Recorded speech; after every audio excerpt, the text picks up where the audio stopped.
Welcome back to the Sports News Analysis YouTube page. I'll be previewing every game here in Week 16 in the NFL, so be sure to subscribe to my page here on YouTube, and you get these previews and all of my other sports talk delivered right to your inbox. First game of Week 16 is going to pit the Atlanta Falcons versus the Detroit Lions. The game will come to you from Detroit on Saturday at 8:30 over on ESPN. There's no Thursday night game this week, so this will be the first game of the week. Both these teams, playoff teams from last year, but now headed in totally different directions. The Falcons come in with a record of 12-2 and are firmly in that one seed in the NFC, while the Lions are having just a dreadful season and come in with a record of 4-10 on the year. The Falcons, what's at stake for them in this game? Well, a win will secure them home field advantage throughout the NFC playoffs. They're coming off of a resounding victory over the Giants last week. I had predicted that the Falcons would win that game last week. I didn't see that score coming. I didn't see a 34-0, drubbing coming. And I think what you saw in that game and what you'll see in this game is against teams that cannot match up at all with Roddy White and Julio Jones, and when they're not able to put pressure on Matt Ryan, you get the kind of scenario and outcome that you got last week. And if the Lions can't put pressure on Matt Ryan, they cannot match up with with the Falcons' outside receivers in White and Jones. And I look for that to be sort of the telltale sign of how this game will go. The Falcons also established the run against the Giants, which I think was important. The numbers might not have been there, okay? But if you watch the game in key spots and in key spurts, the Falcons' running game was effective, and that opened up the pass even more. The Falcons at home tend to be a little bit more opportunistic on defense, and it kind of masks their other faults on defense. We'll see if that's an issue against the Lions. If there's one thing the Lions always have the potential to do, it's to put up yards and to put up points if they avoid the costly turnover that's kind of bit them all year up until this point. But I like the Falcons coming in here, obviously still with a lot to play for. The thinking is, in order for the Falcons, and this has been the thinking all year, for the Falcons to be able to make a run, they have to have the home field. They have to have the confidence going into the playoffs to try to erase what has been two past playoff disappointments. There's no other way around it.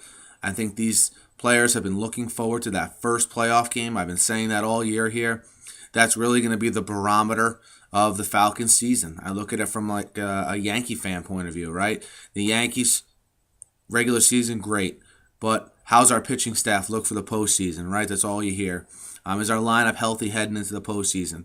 Well, for the Falcons, they have one more game to take care of, and now they can begin thinking of that postseason and redeeming themselves from the last 2 years.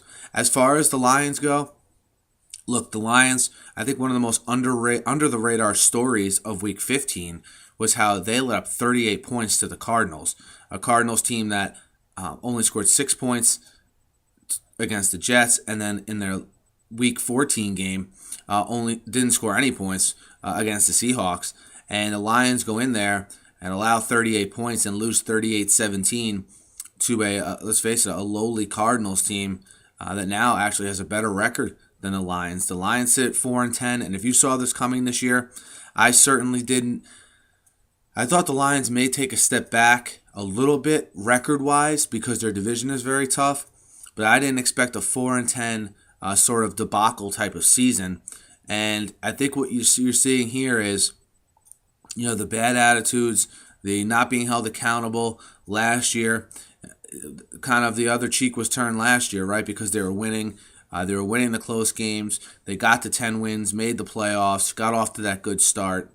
I think what you're seeing now is some individual players underachieving and that kind of filtering down. And look, letting up 38 points to the Cardinals and being lackluster in their play, that's an effort thing. It's not like the Cardinals are this juggernaut and they came out and took it to the Lions.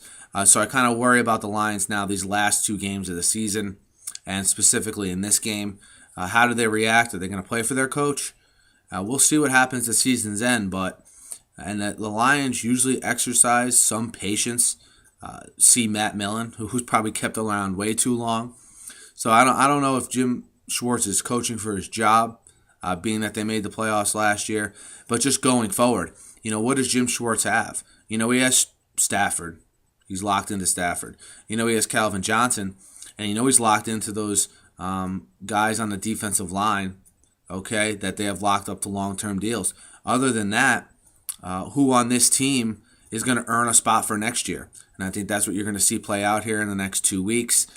Again, I wouldn't be surprised to see the Lions put up, 24, 27 points in this game. But I just don't think that at this point, coming off the game Atlanta had last week, that they'll be able to stop Atlanta. I think that's going to be a big problem.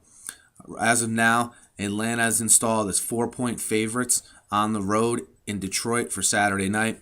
I like Atlanta minus the 4, traveling to Detroit. I think you'll get a Detroit team that'll play better than they did against Arizona. But let's face it, they're playing a lot better team as well. So I'll take Atlanta minus 4 on the road to win, to wrap up home field in the NFC, and to be awaiting their first-round opponent in the divisional round there down in the Georgia Dome. And we'll see what they can do from there. And as always, I'll be previewing every game here, so be sure to check them out. Thanks, guys.